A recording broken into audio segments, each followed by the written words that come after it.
as a government, how do you want anybody to be comfortable that the government, federal government, is sending emissaries to terrorists, dining and whining with them?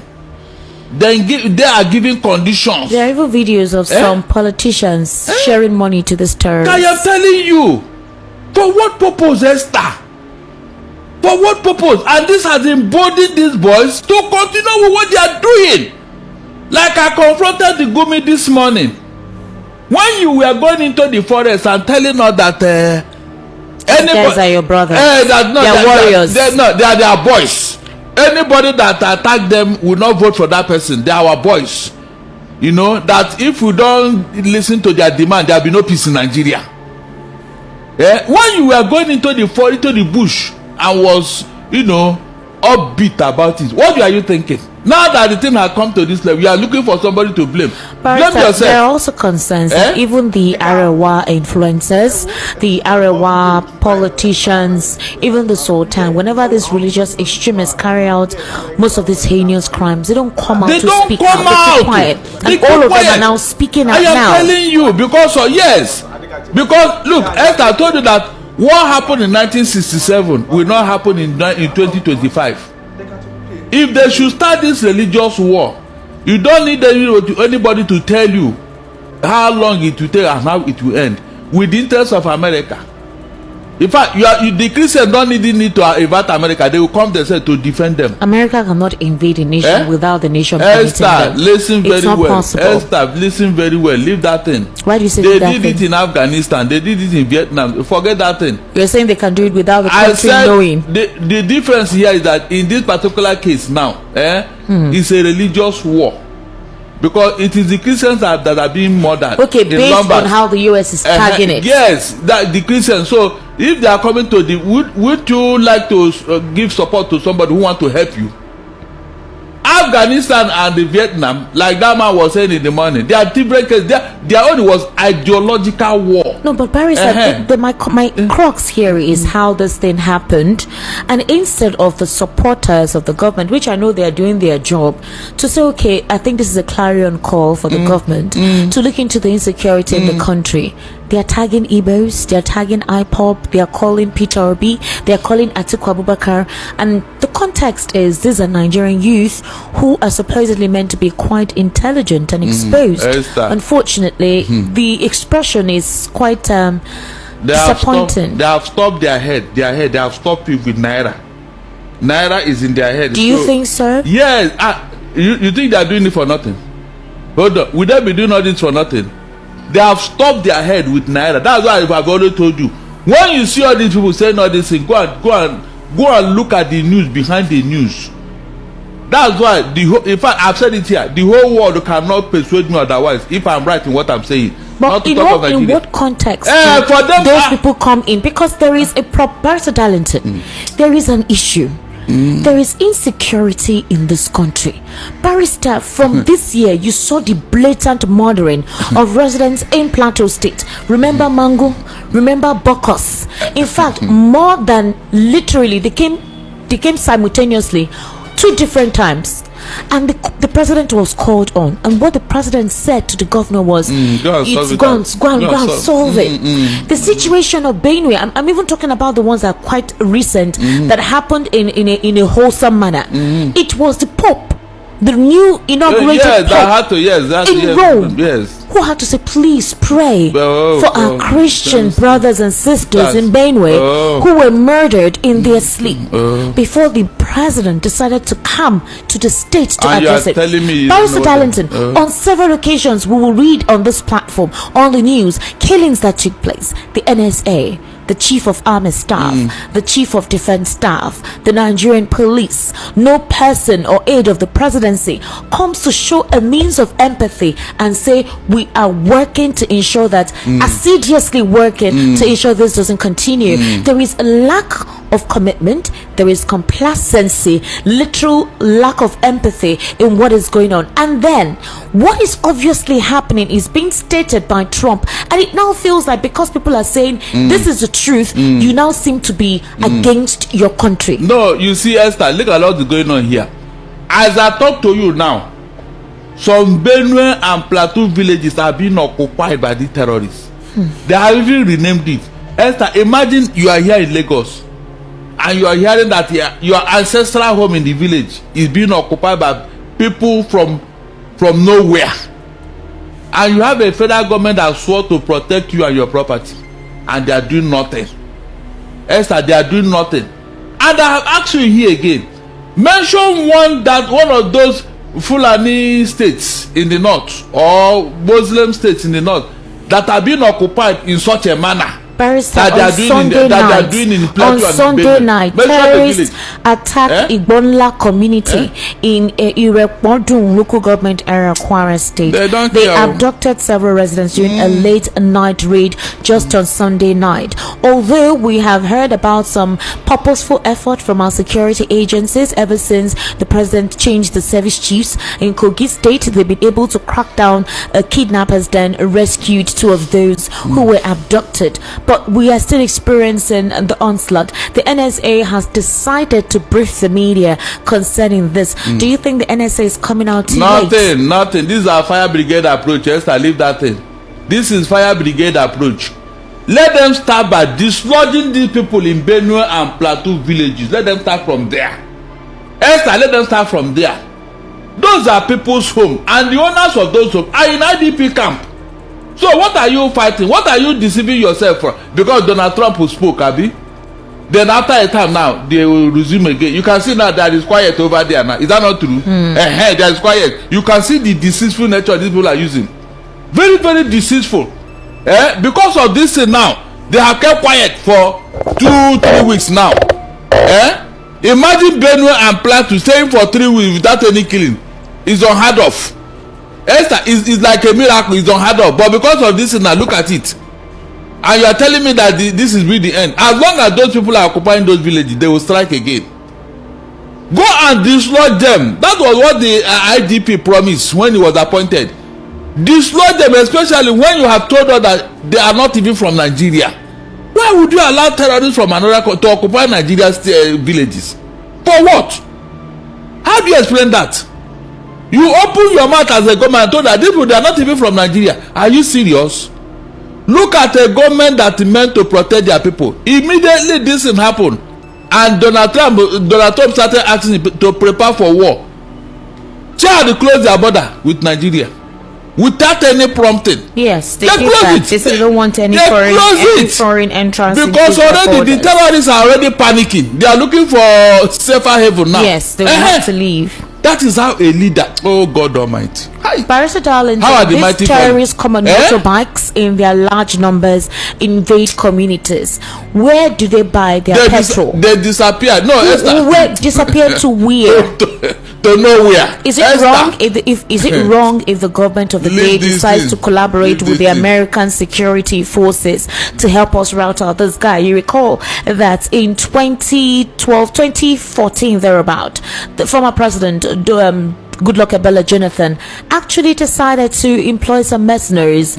There were about just 30 of them. If you had listened to the audio I played here, very few persons with their equipment in having to know where these guys are. If you also recall that the Zamfara state governor had actually mentioned that he knows the enclaves of these guys. He knows where they are. He knows how to locate them, but he would need a directive from the federal government to actually route them out. So if a governor actually knows who these guys are, where they reside, what exactly is stopping the government from engaging the governor to dictate or show them where these guys are and kill them off? Or is this a deliberate means of certain individuals to continue to profit with the innocent blood of Nigerians for their own personal pockets? Esther, on several occasions you have had our military. You have heard them. They say that whenever they are getting close to these terrorists, at the last minute they will give them order to stand down. True or false? True. Good. That is at the battlefield, at the battlefield where they are ready to go for the kill. They will receive order. Order from above. Stay action. Esther, what does that tell you? What does that tell you? The main fact that some people, some American FBI had to come to Nigeria and arrest 11 sponsors of terrorism in Nigeria. Is it not a big shame? Meanwhile, the 400 naira they gave you, you are still sitting on it up to today. Sitting on it. And you are telling me what Donald Trump is saying is not like that. Do you think they have time to listen to your rambling? Hold on. Do you think those people over there, they have time for your rambling, speaking from both sides of your mouth? Do you know the person I pity most in all these things? Is Father Kuka.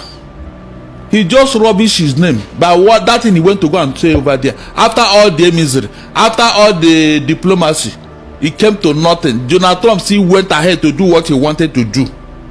Tell me that man is wrong. Tell me. This is how they be deceiving Nigerians. Every time, no, it's not like that. Government is doing something. Then, like Mumu, all of us will go and keep quiet. Then they will resume again. What have we not done? What have they not told us, Esther? One single reason for this thing is what? Religious sentiment. That is why they pamper these boys. Nothing else. Nothing else, Esther.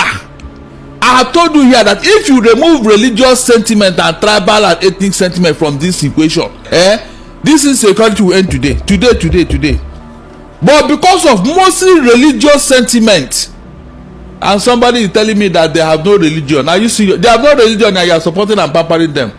Can you just imagine? Every time they will try to be clever. I don't know who they want to deceive. Is it me at this age? It can never happen. Esther, it can never happen. They have deceived us enough.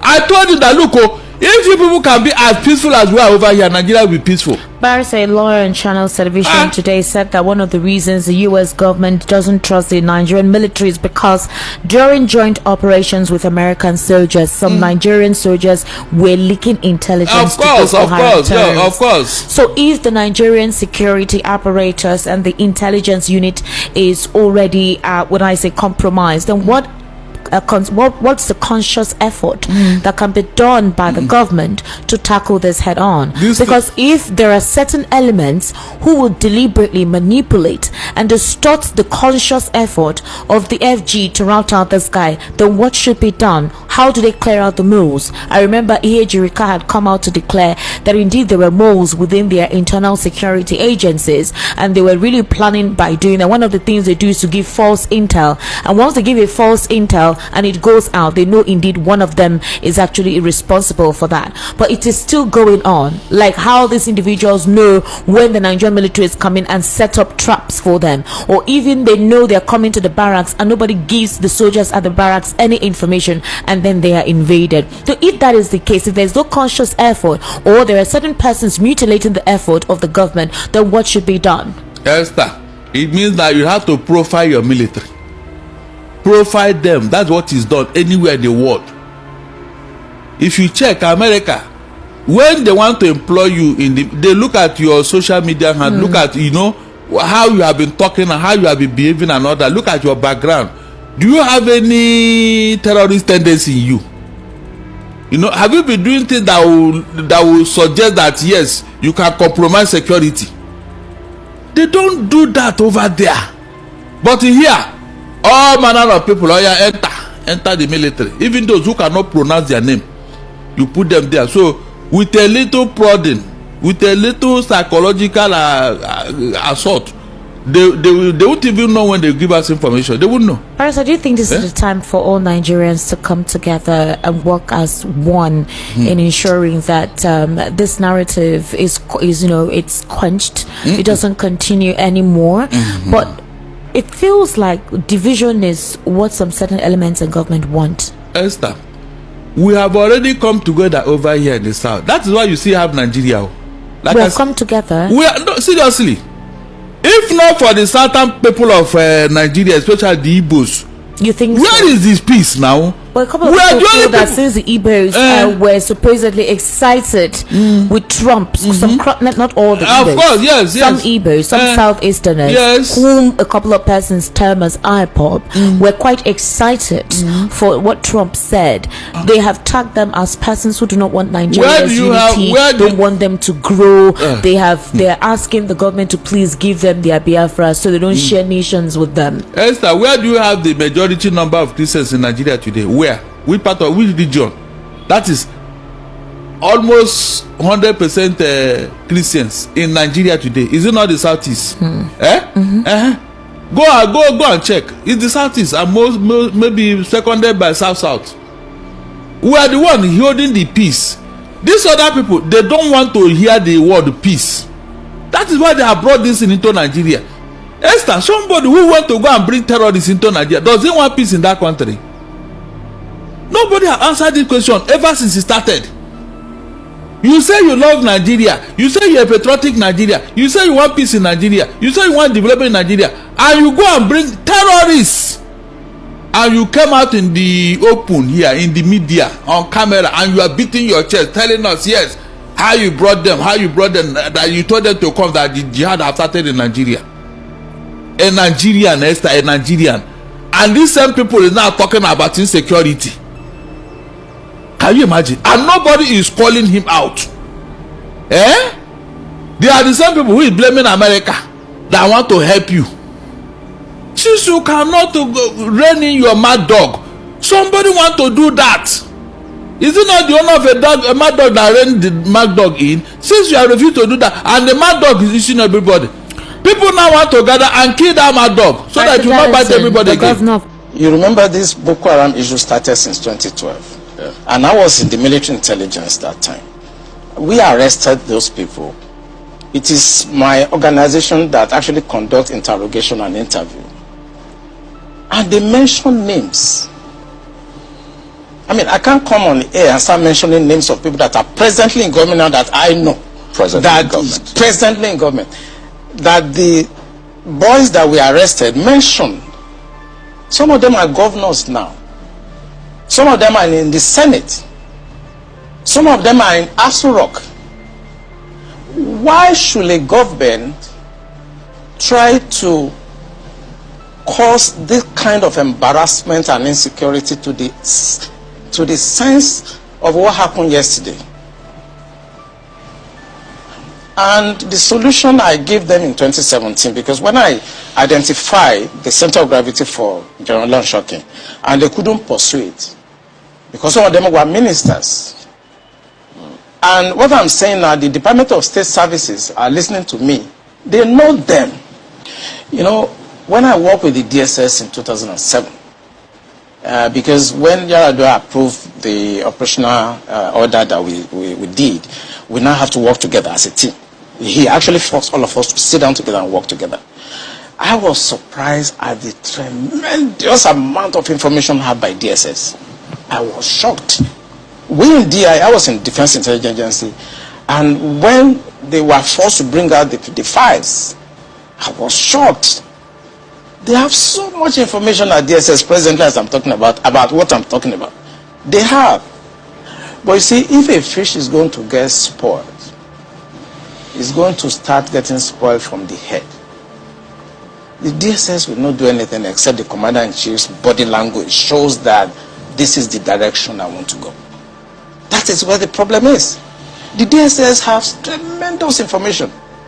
By the time somebody takes over and wants to undo some of this evil that I've seen in this country, you'll be surprised names that the DSS will bring out.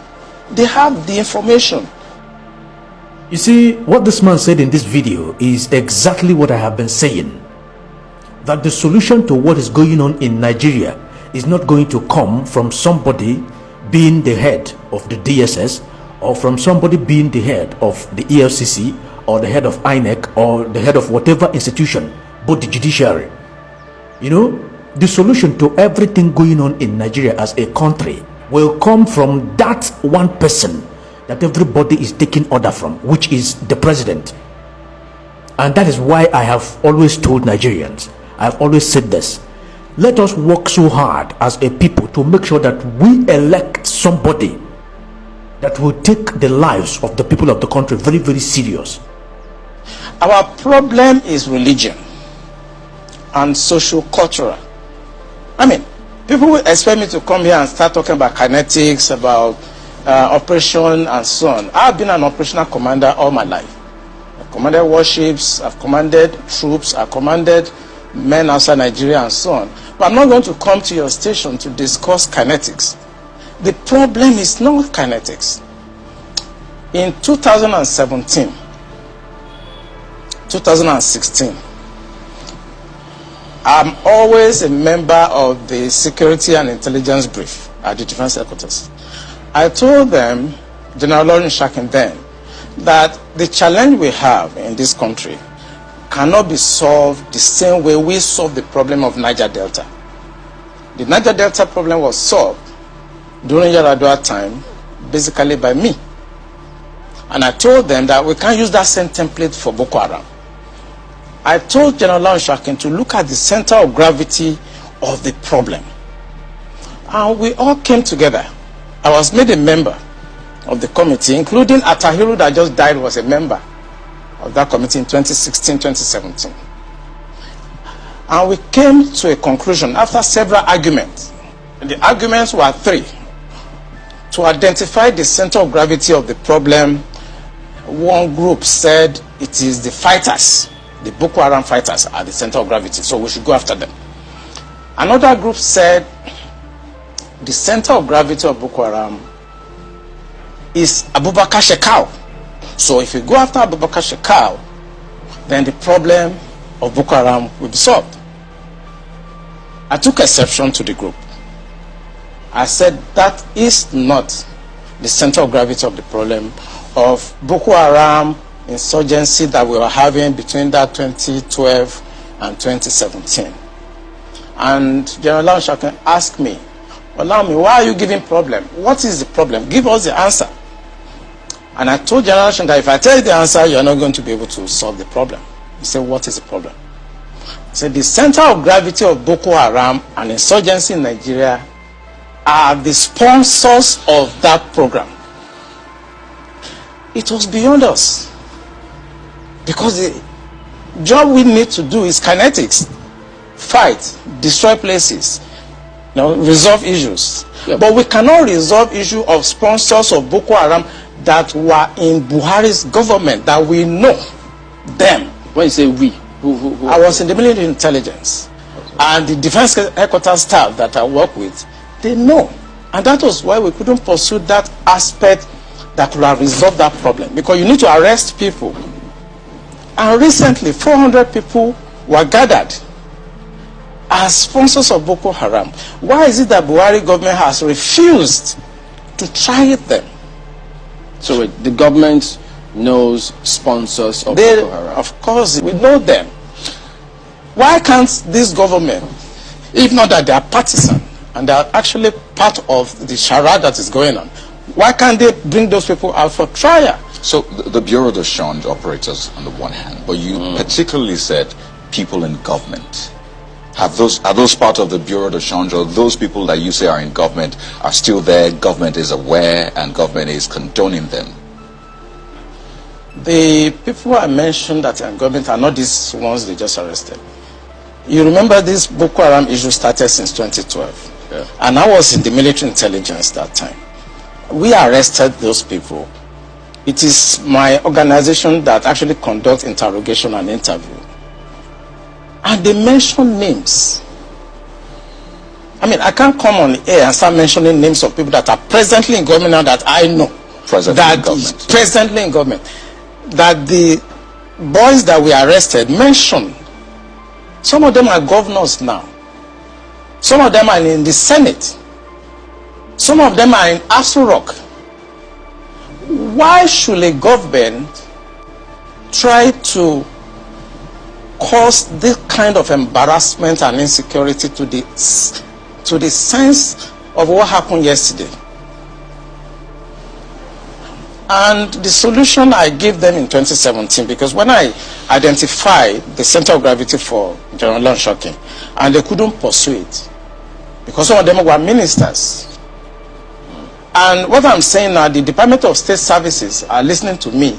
They know them.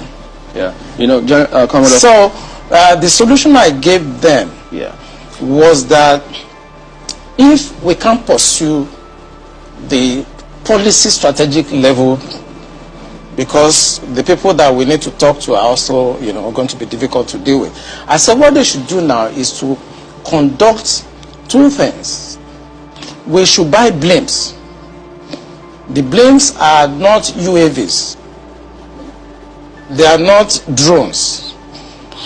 Blames are equipment that can fly up to 10,000 feet, 30,000 feet, static if you want, mobile if you want, and they carry a lot of payload.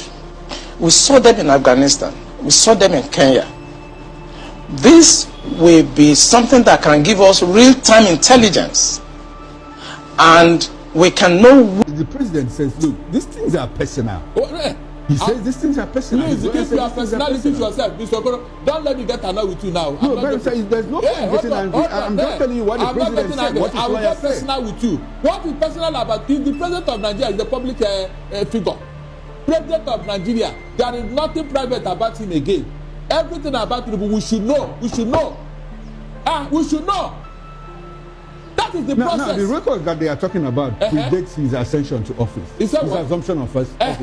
That is the reason why. Even in that US, Mr. Okoro, in that US, whenever you aspire to sort a high office, Mr. Okoro, what do you call it now? Data processor. They will start from your childhood. They will start from your childhood when you were born. Who are your parents? What you have done and what you did not do. Is that not true? How is it that in the case of Tinubu, nobody knows where he came from? Nobody knows his parents. Nobody knows his childhood. Nobody knows the family he came from.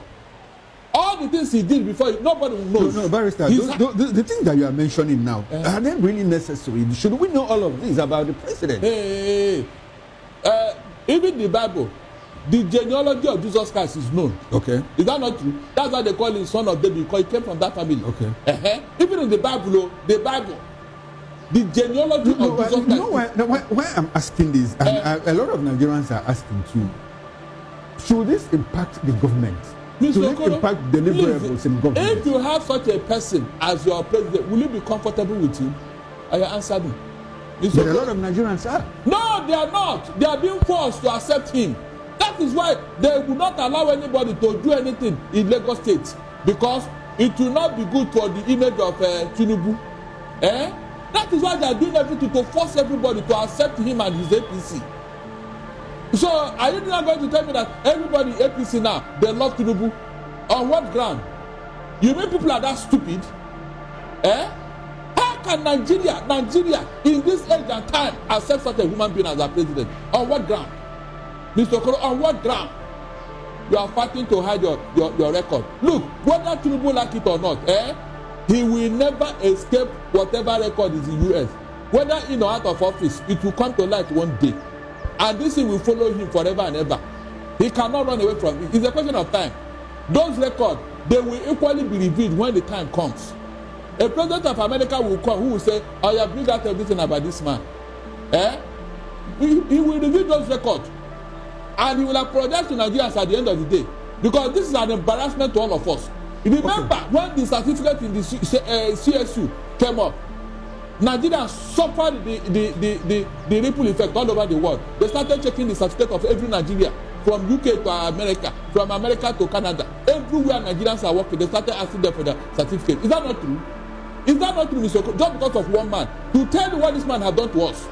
And shamelessly, he had not even uttered the word to say, I am sorry, he just pretended, using brute force. Okay. Our Muslim brothers should tolerate us, and let them meet us halfway. Moses, we have tried. We have tried as a religious group. We have tried. All the things they have done to us in this country, we have never retaliated. Is that not how to show goodwill? Is that not to show tolerance? Why is it that every time all the problem will be coming from, and not only that, I'm not even seeing it as a problem. Rather, they will blame me and you over here for the problem they created. I mean, these are the issues here. If they should do that, even Trump will not look at us. All this noise about CPC will not come up. Let them try to tolerate the Christians for God's sake. That's what I'm saying. They should tolerate the Christians because we have tried. No other religious group can tolerate what we are going through here. And it's because of this intolerance that is causing problem.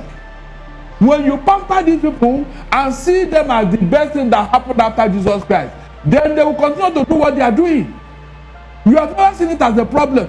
These people that are occupying Benue and Plateau villages, where are they from? What religion do they profess? All the people that are marauding all over the north in the name of Iswa, Boko Haram, bandits, or whatever, are they Christians? Moses, are they Christians? So, who is behind all these things? Can't we tell the northern leader to come together? Take yourself inside the room and talk to yourself. These are your children. Even if somebody told you that they are their boys. So when you have done all that, why are you coming and not to blame us? Ó ti ń rúgbọ́ bọ̀ o. Àjọ máa mú nǹkan balẹ̀ lórílẹ̀‐èdè Nàìjíríà yẹn ni. Ẹ̀yin ará mi, mo mọ̀ pé ti gbọ́, ṣùgbọ́n gbogbo tẹ́ bá gbọ́ ni mo tún máa ń yànnàná lórí platform yìí. Wọ́n ní bàbá wa, bàbá T-Pain, ó ti fohùn sókè, ó ti gbóhùn sókè pé gbogbo yánmọ̀yánmọ̀ rádaràdà tí Donald Trump ń sọ torí fó fẹ́ gbé epo, ó fẹ́ kọ̀ǹtrólù wa ní irọ́ ló ń pa. Ẹ̀yin ará mi, ọmọ ìyá mi ṣe gbọ́ ohun tí bàbá Tinubu wí. Ó lóun ò fẹ́ kí Amẹ́ríkà kọ̀ǹtrólù wa o. Èmi náà fọwọ́ sí i. Kì wá ń ṣe Amẹ́ríkà nìkan.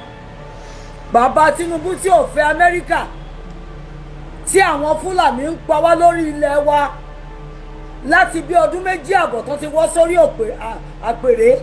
Bàbá Tinubu ò sọ nǹkan kan sí o. Kò béèrè fún help o. Àwọn DSS ò pa, wọn ò tí ì mú èèyàn kan lóhun rẹ̀ kan gbójú ẹ̀ síta. Bàbá Tinubu wá ń pariwo United States of America. Bàbá Tinubu fún ara ẹ̀, ẹ̀yin ará mi, hypocrisy wà lọ́wọ́ ẹ̀, àbòsí wà lọ́wọ́ bàbá yìí, mọ̀nàfìkì ó wà lọ́wọ́ bàbá yìí, àgàbàgebè ó wà lọ́wọ́ bàbá T-Pain. Bàbá Tinubu kan náà yìí ló fa Emmanuel Macron of France máa bẹ́, tó ń tẹ̀lé Macron bí èkúté ilé, tó ń tẹ̀lé Macron bí ẹdìyẹ, tó fẹ́ sọ̀yẹ́ ẹ̀nù, tó ń tẹ̀lé Macron bí pẹ́pẹ́yẹ, àtòun àti ayagba tó ń gbé sílé. Kí ló ń ṣe pẹ̀lú Macron? Ṣebí globalist náà ni Macron tó lọ sí Burkina Faso tó ń wọ̀ wọ́n ní gold for more than 60 years tí ò jẹ́ kán lówó fi tọ́jú ìlú. Bàbá Tinubu gbé Macron sẹ́yìn o. Òun kan náà ló gbé Shaguri, Ronald Gilbert Shaguri, àwọn criminal ní Lebanon ló gbé sẹ́yìn. Bàbá Tinubu ò gbé sẹ́yìn nìkan o. Bàbá Tinubu ti talẹ̀ Yorùbá, bábíìtì Yorùbá, mo tuntun sọ. Bàbá Tinubu ti ta bábíìtì Yorùbá fún àwọn Shaguri, àwọn olè. Ẹnu mi gbà o, àwọn criminal tí bàbá Tinubu bá dìlì nìyẹn o. Ó ráwọn yẹn kò lé wọn o. Banana Island tó belong to wọn lè ilẹ̀ Èkó, ó ti gbé fún Shaguri o. Part of Maiduguri, bàbá Tinubu ti tà fún, ó ti tà fún Macron of France o, pé kán wá dá military camp síbẹ̀, or military base ló pè. Ṣé rí pé bàbá Tinubu alágàbàgebè ni, amukumẹ́kọ̀ọ́ àgbàlagbà ni wọ́n. Kò fẹ́ America but kò mind France, kán wá jókòó sórí ilé wa. Kò mind àwọn Shaguri, kán máa gbalẹ̀ àwọn lọ́nílẹ̀ jù. Shaguri wọ́n ti kọjá ọmọ ìlú, wọ́n ti do nílùú. Ronald àti Gilbert Shaguri of Lebanon wọ́n ti kọjá ọmọ Nàìjíríà o, àwọn ló ń rúlu Nàìjíríà fún wa. Bàbá Tinubu wá ń fẹ́ fún wọn ò fẹ́ Amẹ́ríkà, k'Amẹ́ríkà má control òun. Ojoojúmọ́ làwọn Chinese ń wa gold wa nílé Ifẹ̀, kí lẹ rí ṣe sí. Ẹ̀yin bàbá oníkòmọ́kòtọ́ yìí, ẹ̀yin ará mi, ẹ máa wo double standard, ẹ máa wo hypocrisy bàbá Tinubu. bàbá tó ń wo àwọn Boko Haram, àwọn Iswat, àwọn Lakurawasi, àwọn Musibawu, àwọn Ahmed tó ń pa wá lọ́sàn-án tó ń pa wá lóru. A lè sùn nílé wa lóru, a lè jáde láàárọ̀ ká lọ síbi iṣẹ́, àwọn àgbẹ̀ ò lè lọ sóko, àwọn ọmọdé wa ò gbọdọ̀ jáde, wọ́n rèpù wọ́n kidnap wọn. Ẹ kú olórí burúkú wo ni bàbá Tinubu wá ń pariwo ń sìn tó ń ké bí egbére tó gbẹ ní lọ́wọ́ ẹ̀. Kò tí àndù bàbá Tinubu ò àndù àwọn tó ń pa wá lórí ilẹ̀ wa o. Wọ́n ní genocide wà Nàìjíríà, àwọn sọ̀ǹgbẹ́tọ̀ bàbá Tinubu nírọ́ ni. Ṣé bàbá Tinubu máa sọ pé àwọn ọmọ tó ń ṣẹlẹ̀ ní Benue ni or Plateau State ni or Ìlọrin ni or lẹ́tà tí àwọn Boko Haram ṣe kọ sí wọn lóńdó bàbá Tinubu ò mọ kankan bẹ́ẹ̀. Amẹ́ríkà ló wá ń fẹ́ fún sí. Amẹ́ríkà ni bàbá Tinubu ń pariwo mọ́. Ẹ bá mi sọ fún bàbá Tinubu pé kán fi làpálàpá sílẹ̀ o, kán lọ wo orí wọrápá, kán lọ wo ẹ̀tẹ̀ tó ń jà àwọn ọmọ orílẹ̀-èdè wọn. Làpálàpá ni bàbá Tinubu rán ló ń fi gírísì pa lórí. Ẹ̀jẹ̀ ti bò wá, omi ti mú wá bí ọrùn wa. Fúlàní ń pa wá ní mẹ́sàn-án mẹ́wàá. Bàbá Tinubu ń bá wọn ṣe peace, ó ń bá Boko Haram terrorist ṣe peace conference. Àwọn tó wọ́n bá ṣe peace conference wọ́n gbé gbogbo ògbó wọn àti ọta àbọ̀ wọn sọ́rùn. Wọn ò kọ́kọ́ sọ̀rọ̀ àǹdíwọ̀ kọ́ gbà yẹn. Àwọn Boko Haram ló wọ́n dictate nǹkan tó fẹ́. Wọ́n láwọn ti release 50, so kẹ́nìbọ̀dì má yọ àwọn lẹ́nu kó má dé ọ̀dọ̀ àwọn. Ṣé ìlú làwà yẹn? Ṣé ìlú tó lórí wà nìyẹn tí governance ń lọ hegemonic governance pẹ̀lú egregious activities tó ń lọ lórí ilẹ̀ wa? Bàbá Tinubu wá láyàláyà, ó rò pé àwọn ń sọ̀rọ̀ sí Amẹ́ríkà tó ẹ pé tó bá wọlé gan ológun sàn yẹn ní nǹkan tó máa fi defend ara yín. Àbí embassy ti Amẹ́ríkà níbẹ̀ ẹ rò pé wọ́n ní lásán ni, ẹ̀yin ò mọ̀ pé nǹkan ogun wà ńbẹ̀. Ṣé ẹ mọ̀ pé nǹkan ìjà wà ńbẹ̀? Tó bá bẹ̀rẹ̀ aṣọ̀rọ̀ kí ẹ lọ́kọ̀ọ́kọ́ máa jó mọ́ ẹ lórí. Èmi náà support globalist o, kọ́ wá ganu kalẹ̀ sílùú wa. Gbogbo ìlú ló fẹ́ ganu kalẹ̀ sí Nàìjíríà. Wọ́n ti mọ̀ yí pé amukú mẹ́kọ̀ọ́ làwọn tó ń lùlù wa. Wọ́n ti mọ̀ pé tọ́ bá ti dáyà já yín ẹ máa fògànná ni. Wọ́n ti mọ̀ pé ẹ̀ní kan ṣe oníranù irin kò sọ́bẹ̀ ńlẹ̀lẹ̀ rìn. Bàbá Tinubu ìsìn lẹ́nu yín wá mú, lẹ́nu yín mú bí razor blade, lẹ́sẹ̀ orí kankan bí ọrùn máṣíìnì Ìgbò lẹ́wà ń pariwo pé Amẹ́ríkà ò lè rúlu yín. Amẹ́ríkà ò rúlu yín. France tó jókòó tì yín lórí ńkọ́? Lebanon tó jókòó lé yín lórí ńkọ́? Àbí Ṣàgúrì àti Ronald àti Gilbert Abẹ́òkúta àbí Ìbàdàn wọn ti wá? Ẹ̀yin bàbá amukun mẹ́kọ̀ọ́. Àwọn Chinese ń wa góòlù lọ́tún lọ́sì ní Sambisa. Kí lẹ ṣe bàbá Tinubu? Àwọn wo lè rò pé ń tàn? Àwọn wọn lò òpònú tó ṣàyà délẹ̀ torí wọn ò pé tó máa believe gbogbo rádaràdà rédèrèdè tẹ̀ ń sọ lẹ́nu. Ẹ jẹ́ kọ́wọ́ ọmọ yín bá ṣọ́, kẹ́ kó owó ọmọ yín bá ṣọ́, kẹ́ lọ ask for help. Bẹ́ẹ̀ ṣe máa checkmate Fúlàní tó ń pa àwọn èèyàn yín. Torí pé kán bá pa àwọn èèyàn yín tán, bàbá Tinubu ẹnu ọ̀nà lé yín ló ń bọ̀. Tán bá rí yín ní Aso Rock, wọ́n á pàdé yín ní bọ́dí lọ́nà. Àwọn ilé onílé tẹ gbà tẹ sọ ní tiyín, wọ́n á pàdé yín bẹ̀. Ẹ̀yin ọmọ àlè tẹ́ ń fọwọ́ òsì júwe lé baba ńlá baba yín oníjẹkújẹ Oliver Twist àgbà òṣìkà àgbà òṣì níyìn o bàbá Tinubu àgbàyà níbẹ̀rù ọlọ́run á dẹ̀ fi ọ̀pá á fi tepúlù wọn ìyá yín fún yín lójú gírọ́ọ̀sì ẹ̀yin bàbá rádaràda rédèrèdè yìí ẹ̀yin ọmọ ìyá mi rí ariwo tí bàbá Tinubu ń pa lórí Amẹ́ríkà bàbá Tinubu ò lè pariwo lé Fúlàní lórí àwọn ọmọ panipani àwọn ọmọ amújẹ àwọn ọmọ abámàlúùsùn àwọn ọmọ amútọ̀ àfihùtọ̀ fọ́rí bàbá Tinubu ò lè pariwo lé wọn lórí ó wá jáde síta Amẹ́ríkà ló ń pariwo lé lórí ṣé Amẹ́ríkà ló ń pa wá wọ́n ti fẹ́ gbépo wa èyí kọ́ lẹ ti ń tepo fún wọn lọ́fẹ̀ẹ́ lófò tẹ́ ti fi gbogbo owó epo ìlú ẹ ti fi yáwó tán èló lẹ́ ń gbà lórí epo náà epo tẹ́tí tí Buhari ti seed for the next 25 years ní rí epo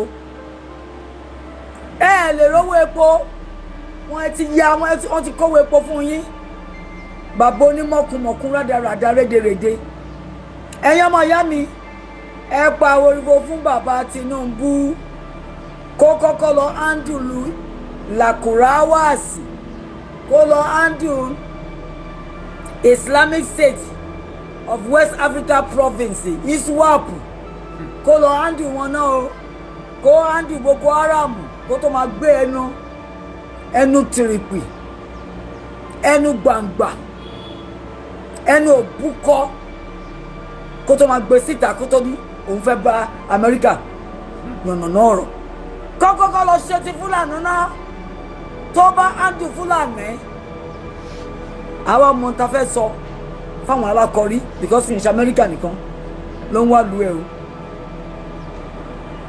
gbogbo globalist náà fẹ́ ṣe ẹ̀ǹgẹ̀dẹ̀ sí Nàìjíríà lọ́rùn torí wọ́n ti mọ̀ pé ẹ̀yin olórí burúkú lẹ̀ ń rúlu wa olórí burúkú nìyí kò sórí kankan tó da lọ́rùn yìí ní vision ní mission fún Nàìjíríà ju pé kẹ́ máa jí owó lọ owó tẹ́ máa jí tó yẹ pé pọ́sí lọ́ máa fi rà owó tẹ́ máa jí tó yẹ pé London lẹ́ máa fi ṣe surgery owó òṣìwò lẹ́ wá ń kó owó ìranuwo lẹ́ ń jí àìsàn náà lẹ́ máa fi wò títí tó máa fi pa yín síbi tẹ́ ń lọ àrùn náà lẹ́ fi ń wò surgery náà lẹ́ lọ́ fi ń ṣe tẹ́ bá kúrò ní France ẹ lọ London wọ́n lọ wò yín.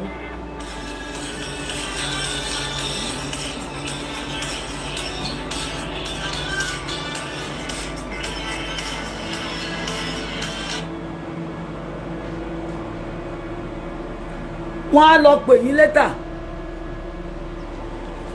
bàbá Tinubu ò ní kankan ṣe òyìn ara mi ẹ má jà tán ara wa tẹ́ bá wo ohun tí bàbá Tinubu fẹ́ ṣe ó ń wá all kinds of side tracks tó máa confuse yín tó máa distract yín so that ẹ ní mọ̀ pé wọ́n ń pa yín lógúnlógún wọ́n ń pa yín lọ́gbọ̀nlọ́gbọ̀n bàbá Tinubu ò ní kankan ṣe ẹ̀yìn ara mi oníranù ni bàbá Tinubu wọn ò ní kankan ṣe wọn ò ní nǹkankan wọn ò ní ṣe tẹ́ bá wá tẹríba tẹ́lẹ̀ fẹ́ gbọ́ nǹkan sí bàbá Tinubu sọ ìyà la fa fi jẹra wa o ìyà ni o.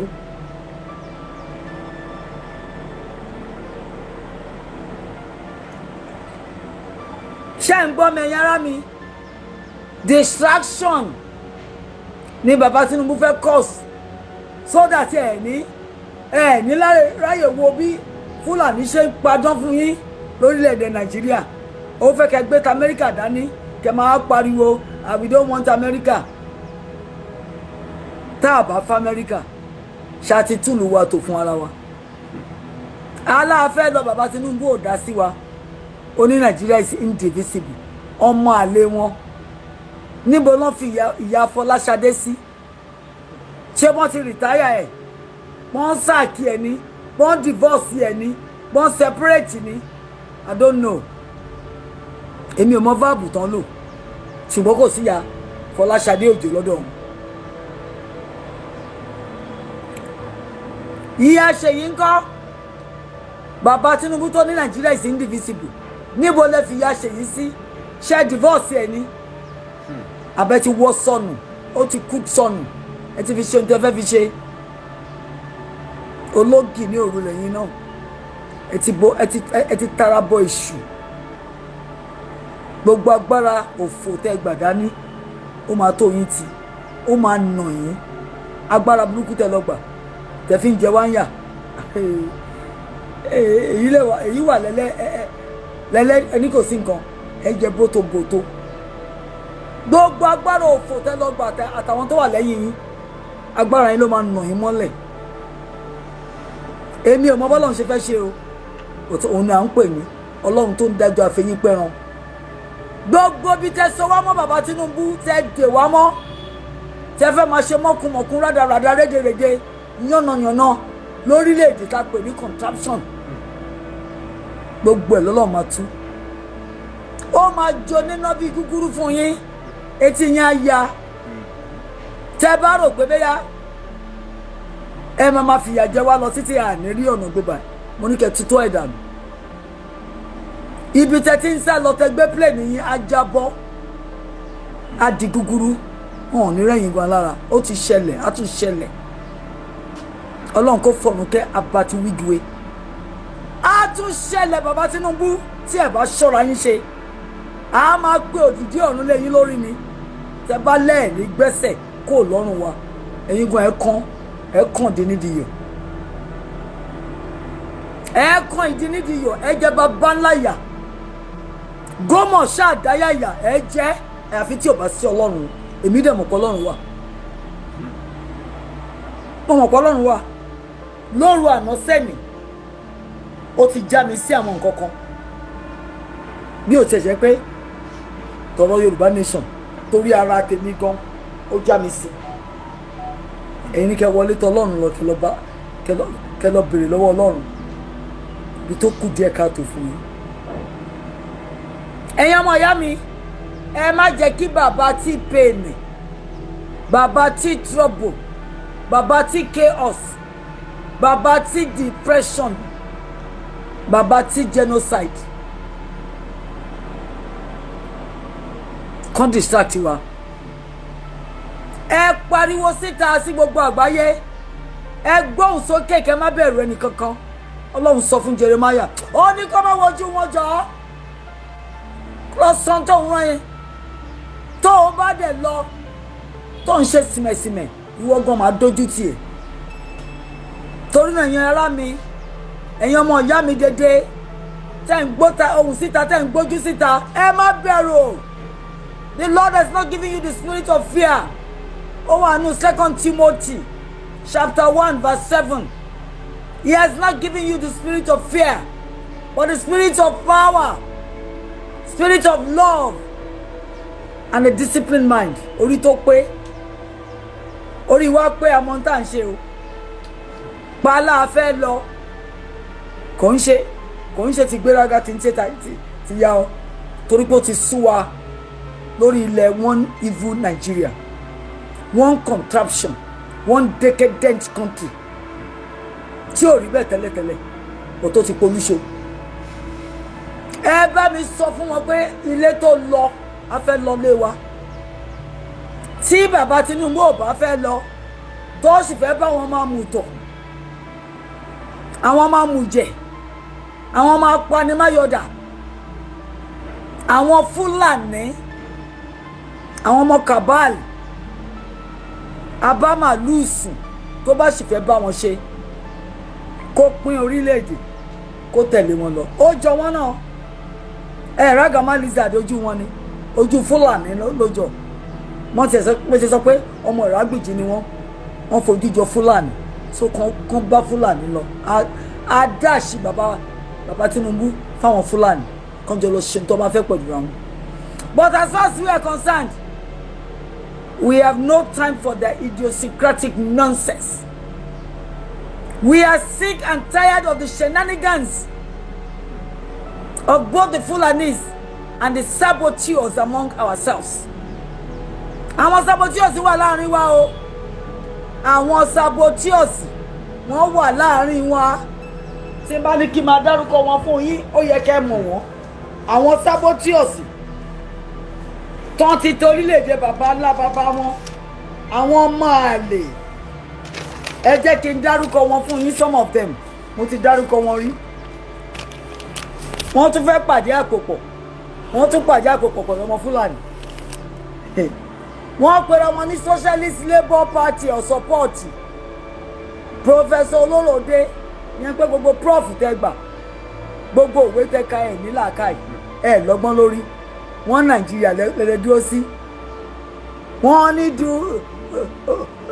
Drew Povy ló ń sọ̀rọ̀ fún yín ọmọ bìtìkó òun lẹ gbé dání òun làdmín yín tó ń fa èèyàn yọ ẹ̀rí pọ̀ máa lè ní yín àwọn tó kó yín lẹ́rú náà lẹ́tọ́ sì fi ṣọ̀gá lórí yín Professor Olóròdé ọmọ àlè ní yín I don't know you but ẹ lọ sórí YouTube channel kẹ lọ wo ohun tí mo ti sọ sí àwọn olórí wa tó bá jẹ́ kára yín kọ́ olórí ọmọ Yorùbá olórí burúkú nìyín olórí burúkú nìyín Sanni Dewey Povy ìkankan náà ni wọ́n àwọn ọmọ bìtìkó àwọn ọmọ Fúlàní àwọn lẹ pàdé àpòpọ̀ lẹ pera yín ní Socialist Labour support ṣe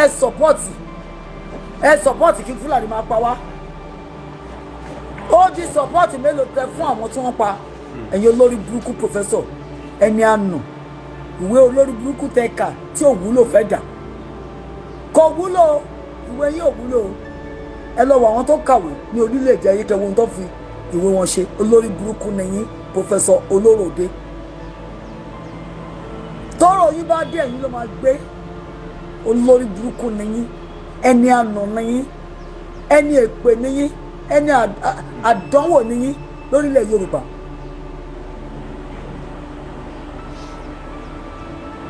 Mr. Abiodun Odu Ṣọlá Mọ́sù ní àbí Odúmọ̀sù yìí kì í tẹ́ bá jẹ́ ń bẹ̀ wọ́n lẹ́yìn náà admin ẹ̀ ń fà wọ́n yọ àwọn tó bá ti sọ̀rọ̀ kò bá kùn gbé fún yín ẹ yọ wọn olórí burúkú kan náà nìyí Abíọ́dún lèmi náà jẹ́ bọ̀tì ọdún dáadáa lọ́dún mi mo fi ń ṣe nǹkan dáadáa ni olórí burúkú lẹ́yìn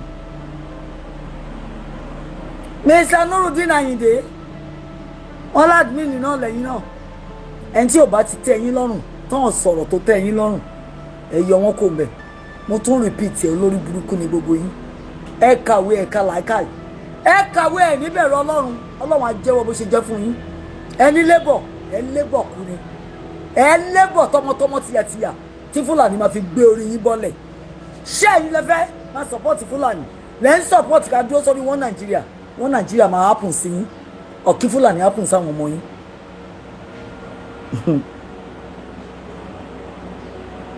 ẹ wá wí tán ní chauvinism ethnic jingoism làwọn ọmọ Yorùbá ń pariwo Fúlàní tí ò fẹ́ kẹ́nìkankan wà lórí ilẹ̀ tó ẹ́ pọ̀wù nìkan ló fẹ́ òun ò wà chauvinist ọkọ̀ wà chauvinistic Nkechi ọmọ yan mẹ́rẹ́ Nkechi ọmọ yan mẹ́rẹ́ ṣó ò tí ì gbọ́ pé wọ́n ń pa wọ́n lórílẹ̀‐èdè ẹ àwọn ESN yẹn ń fàyà wọn lọ́tún lọ́sì olórí burúkú ẹ ìwọ náà tún jọyìn wọn àṣìkáṣe akọ́ṣìbérò ní gbogbo yín akọ́ṣìbérò bíi ọkọ̀ típà ọkọ̀ mọ́ọ̀lù ẹ̀ òun nìwọ náà ọmọ kobo káyín ìwọ náà wá ó pàdé àpòpọ̀ máwọn tán ní wọ́n Nàìjíríà ẹ wá máa pàdé àpòpọ̀ náà pẹ̀lú Shehu Sanni ọmọ Fúlàní kò kú tó àwọn ẹbí ẹ̀ ló máa support torí náà lórí burúkú yìí ṣe pọ̀ ẹ rorí jinlẹ̀ wọn ò fún yín lọ́mọrógun lé ẹ ní síbí wọ́n máa là mọ́ yín lórí torí yín máa jí ẹ ti ya wèrè. Mr. Kọ́lé Àmọ̀wó èwo lẹ́yìn ṣe ẹ máa mọ́ níjọ́ tí ilẹ̀ bá mọ́ bá yín Mr. Kọ́lé Àmọ̀wó níjọ́ tí ilẹ̀ bá mọ́ bá yín ẹ̀rí Ọlọ́run ìtúkọlọ̀ ó máa jáde sí ibi iná ni yìí tó máa jó bí gúgúrú ó pọ̀ nù yín. Mr. Túndé Balógun of Social Labour Support ẹni òfò ní gbogbo yín o òfò lẹ́ ń ṣe òfò òṣì ìyà mọ̀nàfìkì làkàṣègbè òun lẹ́ ń ṣe ẹ̀ ń support wọn Nàìjíríà and defend the indefensible contraption tá a pè ní Nàìjíríà tó ti wó tó ti fẹ́ rì tán ẹ ṣe ń pariwo ẹ̀ pé ẹ fẹ́ tún ṣe kí lẹ lè tún ṣe olórí burúkú yẹn tún ayé yín ṣe ẹ lọ tún ayé yín tó ti rọ̀ tó ti rọ́tìn ẹ lọ tún ṣe àwa mọ̀ bẹ́ẹ̀ ẹ lè tún Nàìjíríà ṣe.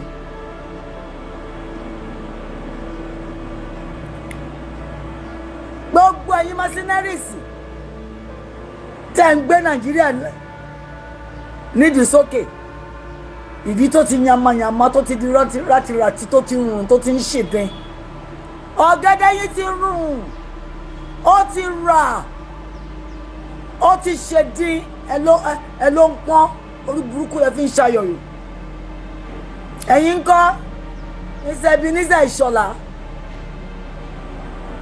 ní èso Ògúntìmẹ́yìn Fẹ́mi Ògúntìmẹ́yìn gbogbo yín tẹ lọ́wọ́lọ́wọ́ pé Nàìjíríà máa ta ẹ fẹ́ tún ṣe foundation tó ti wó Ọlọ́run gan sọ pé if the foundation is destroyed what can the righteous do wọ́n ní righteous awo pátápátá awa rebuild ẹ̀yin ò fẹ́ wó Nàìjíríà kóríkàkú lọ lé fádà ẹ̀ orí Nàìjíríà rẹ̀ máa kú sí ṣẹ́gbọ́n tí mo sọ fún yín orí Nàìjíríà rẹ̀ máa kú sí torí pé kí ni Nàìjíríà máa happen sí yín tí Nàìjíríà ò bá happen sí yín Fúlàní fòfúdè Fúlàní á happen sí yín tó bá gbé yín wá gbọ́mọ yín tó gbéyàwó yín wá rèpù kan nú wọn wọ́n á wá gbé orí wọn kalẹ̀ wọ́n á sọ bọ́dì wọn sínú omi wọ́n á gbé orí lọ á lọ fi ṣètùtù tó máa ń ṣe ètùtù tó á ti pariwo fún yín pé kéye jẹ màálù tẹni màálù yẹn lẹ́nu fẹ́ máa jẹ ẹ̀yin fẹ́ máa fi ṣòpọ̀ ọmọ olówó nìyín ọlọ́lá nìyín tẹ bá ti wá jẹ màálù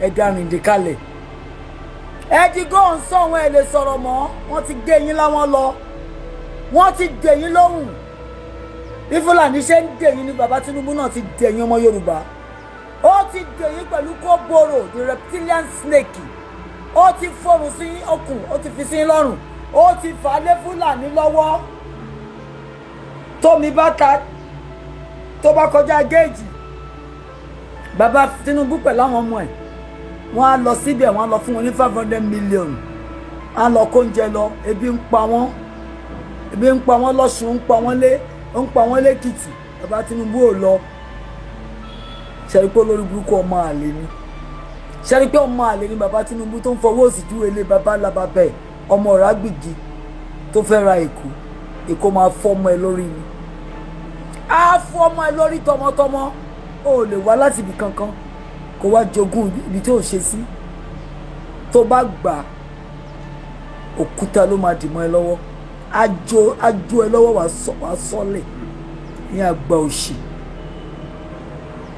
Adéfọlárìn kọ́ Peter Boríṣàdé Awófọlájù bàbá T-Pain àwọn wèrè tẹ kó sẹ́yìn àwọn Gbàjàbíàmílà àwọn Délé Aláké Báyọ̀ Ọ̀nànúgà kẹ́ máa nanu síta kẹ́ máa sọ̀sọ́kùsọ ọmọ kìrìǹkọ ọmọ kòbó káyín ìwọ ló fẹ́ sọ fún wa nítorí wa ń rí bá wàhálà bá ṣègè wàá padà síbi táwọn ọ̀randíran ẹ ti wá ẹ̀yin ọmọ àlè tẹ́ ń fowó tì tẹ́ ń fi ń júwèé lé bàbá ńlá bàbá yín bàbá Tinubu gbogbo àwọn wèrè tẹ́ kó sábẹ́ gbogbo wọn ló máa sunkún lé yín lórí o torí ìyá wọn ń bọ̀ wọ́n á sunkún Yẹmí Kàdóso ọmọ